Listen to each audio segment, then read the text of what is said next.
Hello friends, मैं हूं पायल और आज की इस वीडियो में हम लोग डिस्कस करने वाले हैं हिंदी पेडागोजी के कुछ बहुत इंपॉर्टेंट क्वेश्चंस को। ये क्वेश्चंस काफ़ी इंपॉर्टेंट रहेंगे आपके सभी टेट एग्जाम के लिए, चाहे वो सीटेट हो, यूपी टेट हो, एमपी टेट हो, सभी के लिए इक्वली इंपॉर्टेंट रहेंगे।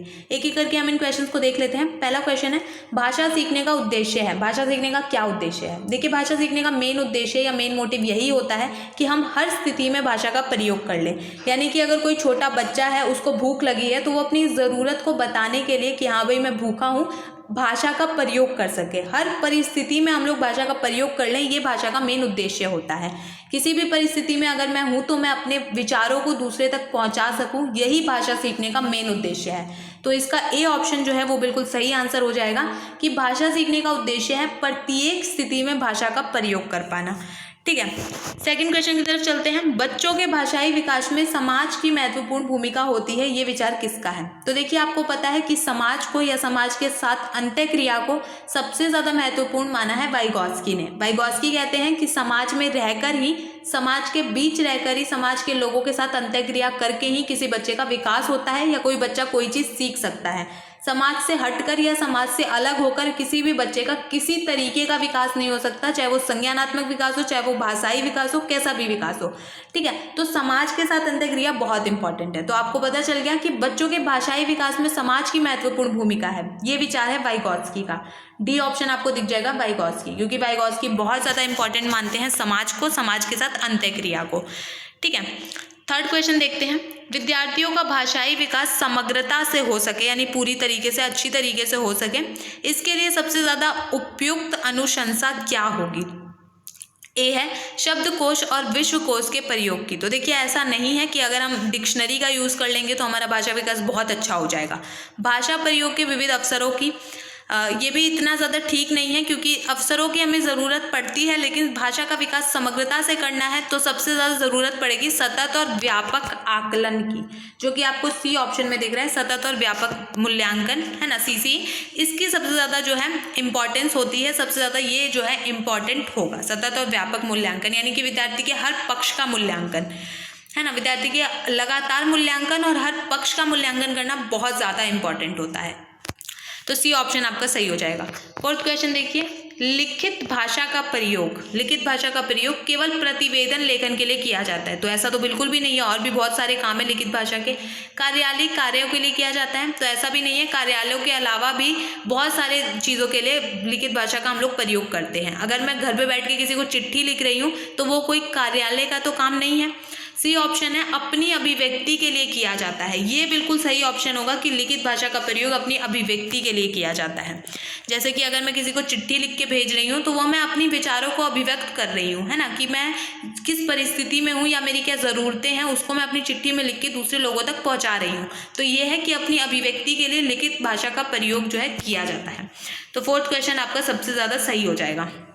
फिफ्थ क्वेश्चन है, भाषा की कक्षा में भाषाई खेलों का आयोजन मुख्यतः किस लिए किया जाता है? यानी कि हम खेलों के माध्यम से भाषा सिखा रहे हैं, चाहे वो हम छोटी क्लासेस को करवा रहे हैं, बड़ी क्लासेस को करवा रहे हैं, है ना, लेकिन हम खेलों के माध्यम से भाषा सिखा रहे हैं। तो खेलों का आयोजन किस लिए किया जाता है? भाषा सीखने की प्रक्रिया में स्वाभाविकता लाता है? तो ऐसा तो नहीं है कि अगर हम नॉर्मल बातचीत कर लें तो वो सबसे ज़्यादा स्वाभाविक होगा। भाषा सीखने के लिए अगर भाषाई खेल को लेकर आ जाए तो वो स्वाभाविकता इतना ज़्यादा नहीं होता है। आकलन का काम करता है? ऐसा नहीं है, आकलन के और भी बहुत तरीके हैं। रोचकता और जोश लाता है, ये सबसे ज़्यादा इंपॉर्टेंट होगा कि भाषाई खेल का आयोजन इसलिए करते हैं टीचर्स कि ये कक्षा में रोचकता लेकर आए और बच्चों के अंदर जोश लेकर आए कि हाँ भाई हमें भी ये खेल खेलना है, और खेल खेल में ही वो बच्चे भाषा सीख लेते हैं, है ना। तो रोचकता और जोश लाना बच्चे में, ये सबसे ज़्यादा इंपॉर्टेंट है इन खेलों के माध्यम से।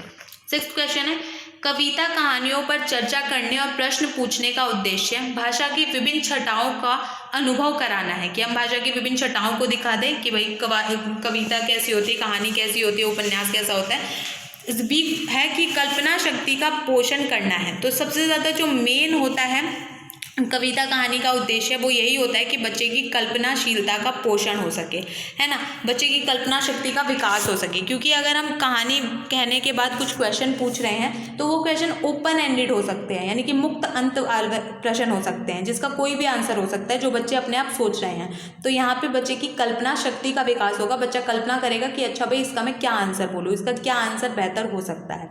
ठीक है, तो आपका बी ऑप्शन सही हो जाएगा। 7वां क्वेश्चन है, भाषा का अस्तित्व और विकास डैश के बाहर नहीं हो सकता है, कि भाषा का विकास सबसे ज़्यादा कहाँ पर होता है। तो देखिए, अगर हम अपने समाज में रहते हैं तभी हमारे भाषा का विकास ठीक ढंग से हो पाता है। अपने परिवार में रहते हुए, अपने पास आस पड़ोस में रहते हुए, विद्यालय में रहते हुए, हर जगह से मेरी भाषा का विकास हुआ है ना। तो ये देखिए यहाँ पे आपको अकेले अकेले ऑप्शन दिख रहे हैं कि परिवार और विद्यालय, तो ये अकेले अकेले अलग अलग हम नहीं लगा सकते हैं। भाषा का अस्तित्व और विकास समाज के बाहर नहीं हो सकता है, क्योंकि समाज में सब आ गए, सारी संस्थाएं आ गई, परिवार भी आ गया, विद्यालय भी आ गया, है ना। तो समाज से बाहर हमारा जो है भाषा का विकास नहीं हो सकता। समाज में रहते हुए, समाज के लोगों के साथ अंतःक्रिया करके, अपने परिवार में रहकर, अपने समाज में रहकर ही हमारा जो है भाषा का विकास होता है। तो 7वां क्वेश्चन का आंसर हो जाएगा आपका सी। 8वां क्वेश्चन की तरफ चलते हैं। किसी समावेशी कक्षा में कौन सा कथन भाषा शिक्षण के सिद्धांतों के अनुकूल है। समावेशी कक्षा यानी कि जहाँ पे हर तरीके के बच्चे हैं क्लास में, नॉर्मल बच्चे भी हैं, कुछ विशिष्ट बच्चे भी हैं, तो उनके लिए क्या भाषा शिक्षण के सिद्धांतों के अनुकूल है। ए है, प्रिंट समृद्ध माहौल भाषा सीखने में मदद करता है। बी है, बच्चे अपने अनुभव के आधार पर भाषा के नियम नहीं बना सकते। तो ये ऑप्शन आपका बिल्कुल सही हो जाएगा, क्योंकि कोई भी बच्चा भाषा के आधार पर भाषा के नियम नहीं बना सकता। जो भी भाषा मैं बोल रही हूँ इसके आधार पर मैं कोई नियम नहीं निर्धारित कर सकती हूँ, है ना, नियम नहीं बना पाऊंगी मैं। तो इसी तरीके कोई बच्चा है वो अपनी भाषा के प्रयोग के अनुभव के आधार पर जो है वो भाषा के नियम निर्धारित नहीं कर सकता है। तो आपका बी ऑप्शन यहाँ पे सही हो जाएगा। 9वां क्वेश्चन की तरफ चलते हैं। प्राथमिक स्तर पर विद्यार्थियों के भाषा शिक्षण के संदर्भ में कौन सा कथन सही है। सही है वो आपको बताना है। भाषा शिक्षण में सतत रूप से की जाने वाली टिप्पणियां और अनवरत अभ्यास भाषा सीखने में रुचि उत्पन्न करते हैं। तो देखिए ये चीज़ बोरिंग हो जाती है, ये चीज़ रुचि उत्पन्न नहीं करती है। अगर हम लगातार बच्चे पे टिप्पणियां कस रहे हैं और उसको जो है लगातार ही अभ्यास करवाए जा रहे हैं तो ये चीज़ बच्चे को भी बोरिंग लगने लगेगी, उसको रुचिपूर्ण नहीं लगेगी। बी ऑप्शन है, तो ये ऑप्शन तो हमारा गलत हो गया ना, ए वाला, तो ए वाले पे कट लगा दिया मैंने। बी ऑप्शन है, बच्चे समृद्ध भाषिक परिवेश में सहज रूप से स्वतः भाषा में सुधार कर सकते हैं। तो देखिए ऐसा नहीं है, सहज रूप से भाषा में सुधार नहीं हो सकता है, थोड़ी प्रैक्टिस की ज़रूरत पड़ती है, जितनी ठीक है प्रैक्टिस, ज़्यादा नहीं, मतलब थोड़ी बहुत प्रैक्टिस की ज़रूरत पड़ती है। सी है, बच्चों की भाषाई संकल्पनाओं और विद्यालय के भाषाई परिवेश में विरोधाभासी भाषा सीखने में मदद करता है। तो ऐसा नहीं है, ऐसा नहीं होता है कि बच्चों की भाषाई संकल्पना और विद्यालय में भाषाई परिवेश में अगर विरोधाभास है तो ये भाषा सीखने में मदद नहीं करेगा, मतलब भाषा सीखने में बाधा डालेगा। तो सी ऑप्शन भी हमारा गलत हो गया। 4वां क्वेश्चन है, बच्चे भाषा की जटिल और समृद्ध संरचनाओं का ज्ञान विद्यालय में ही अर्जित करते हैं। ये ऑप्शन बिल्कुल हमारा जो है सही हो जाएगा। क्यों? क्योंकि ऐसा ही होता है ना।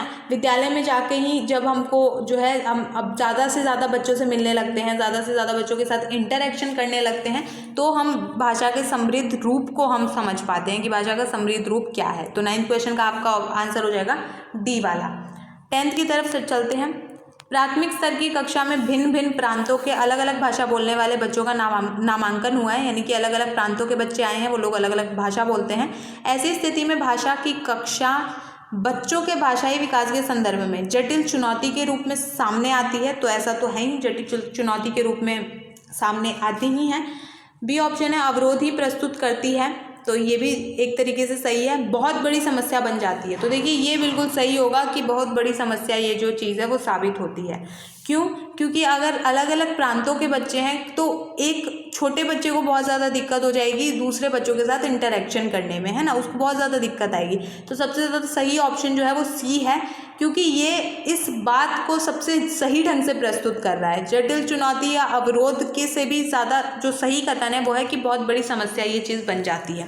तो आपका सी आंसर सही हो जाएगा। 11वां क्वेश्चन है, पहली कक्षा की भाषा अध्यापिका अपने एक विद्यार्थी के भाषाई विकास के संबंध में चिंतित है। क्योंकि एक छोटा बच्चा है पहली क्लास का, तो उसकी जो टीचर है वो बहुत ज़्यादा चिंतित है बच्चे के भाषाई विकास को लेकर। क्यों चिंतित है? क्योंकि विद्यार्थी पठन पाठन में रुचि प्रदर्शित नहीं करता है। तो ये आपका ऑप्शन बिल्कुल सही हो जाएगा कि जब छोटा ही बच्चा है वो पठन पाठन में, उसको अगर बाल साहित्य भी दे रहे हैं तो उसको पढ़ने का मन नहीं कर रहा है, तो कोई भी टीचर चिंतित हो जाएगी कि इस बच्चे को जो है भाषा में इंटरेस्ट नहीं है या भाषा नहीं सीखना चाहता है। ठीक है, तो ए ऑप्शन आपका सही हो जाएगा। 12th है, बच्चों का बोलना सीखने के संदर्भ में कौन सा कथन सही है? सभी बच्चों को बोलना सीखने की गति एक समान होती है। तो देखिए ऐसा नहीं है, सभी बच्चों की अलग अलग गति होती है। कोई बहुत जल्दी सीख जाता है, कोई थोड़ा सा लेट सीखता है। बड़े परिवार में बच्चों को बोलना सीखने की गति तेज होती है, ऐसा भी नहीं है। बड़े परिवार में कई बार ये जो गति है वो बहुत धीमी हो जाती है, क्योंकि बच्चों को बहुत ज़्यादा लोगों से जब इंटरेक्शन करता है तो किसकी भाषा बच्चा सीखे, इस चीज़ में बच्चा बहुत कंफ्यूज होता है ना। तो ये चीज़ ठीक नहीं है। निर्धन परिवारों से आए बच्चों को बोलना सीखने की धीमी गति होती है, ऐसा तो बिल्कुल भी नहीं है। निर्धन और धनी से इसका कोई वो नहीं है। कहने सुनने के अधिक से अधिक अवसर मिलने से बच्चा बोलना सरलता से सीखता है। ये कथन बिल्कुल सही है कि जितने ज़्यादा अवसर मिलेंगे बातचीत करने के बच्चों को, जितना ज़्यादा अवसर मिलेगा खुद को प्रेजेंट करने का, दूसरों के विचारों को जानने का, तो बच्चा जो है भाषा बहुत सरलता से सीख सकता है। ठीक है, तो आपका डी ऑप्शन सही हो जाएगा। 13 क्वेश्चन की तरफ चलते हैं। विद्यालय या कक्षा में समृद्ध भाषाई परिवेश का तात्पर्य है मुख्य धारा की भाषा सुनने के अधिक से अधिक अवसर देना। तो देखिए ऐसा नहीं है कि अगर हम एक ही भाषा को तवज्जो दें और उसी की भाषा को सुनते रहें, अधिक से अधिक अवसर दें उसी भाषा को, दूसरे की भाषाओं पर ध्यान ना दें, तो ये गलत चीज़ है। बोलने सुनने पढ़ने लिखने के अधिक से अधिक अवसर, ये बिल्कुल ठीक है कि समृद्ध भाषाई परिवेश यही कहलाता है कि बच्चे को ज़्यादा से ज़्यादा अवसर मिल रहे हैं बातचीत करने के, ज़्यादा से ज़्यादा अवसर मिल रहे हैं पढ़ने लिखने के। यही जो है सबसे ज़्यादा इंपॉर्टेंट है, क्योंकि यहीं पर उस बच्चे का भाषाई विकास सबसे ज़्यादा ठीक ढंग से हो पाता है। तो बी ऑप्शन आपका बिल्कुल सही हो जाएगा। 14 क्वेश्चन, अपने विद्यार्थियों के भाषा संबंधित क्रमिक विकास का अवलोकन करने के लिए आपकी निर्भरता मुख्य रूप से किस पर होगी? कि क्रमिक विकास का आकलन करना है कि लगातार एक टाइम या एक पीरियड के दौरान बच्चे ने किस तरीके का जो है भाषा संबंधी विकास हुआ है बच्चे का, ये चीज़ हमें जाननी है। तो देखिए सबसे ज़्यादा निर्भरता हम रख सकते हैं पोर्टफोलियो के अवलोकन पर, क्योंकि पोर्टफोलियो एक ऐसा दस्तावेज कह सकते हैं जिसमें कि बच्चों की बहुत टाइम की एक्टिविटीज़ का ब्यौरा रखा रहता है ना, कि बच्चे ने किस टाइम पर कैसा परफॉर्म किया था, कैसी एक्टिविटी में उसने किस तरीके से पार्ट लिया था, किस तरीके से भाषा का प्रयोग किया था। तो इसके लिए हम पोर्टफोलियो के अवलोकन पर सबसे ज़्यादा ध्यान दे सकते हैं, क्योंकि ये सबसे ज़्यादा अच्छी तरीके से आकलन कर पाएगा बच्चे के भाषा विकास का। तो ए ऑप्शन आपका ठीक हो गया। 15 क्वेश्चन की तरफ चलते हैं। आपके विद्यार्थी पाठ में आए नवीन या अपरिचित शब्दों का अर्थ जान सके, इसके लिए आप क्या करेंगे? यानी कोई नया शब्द आ गया है या कोई अपरिचित सा शब्द आया है जिसका बच्चे को मतलब नहीं पता है, समझ में नहीं आ रहा है, तो इसके लिए हम क्या करेंगे एज अ टीचर? पाठ के अंत में दिए गए शब्दार्थ देखने के लिए कहेंगे? तो ऐसा तो हम बिल्कुल नहीं करेंगे कि हमने उनको कह दिया कि भाई खुद ही देख लो, हमें कोई मतलब ही नहीं। शब्दकोश देखना सिखाएंगे? ऐसा भी नहीं है कि शब्दकोश देखना अगर बच्चे को सिखा दे तो ये चीज़ ठीक नहीं है।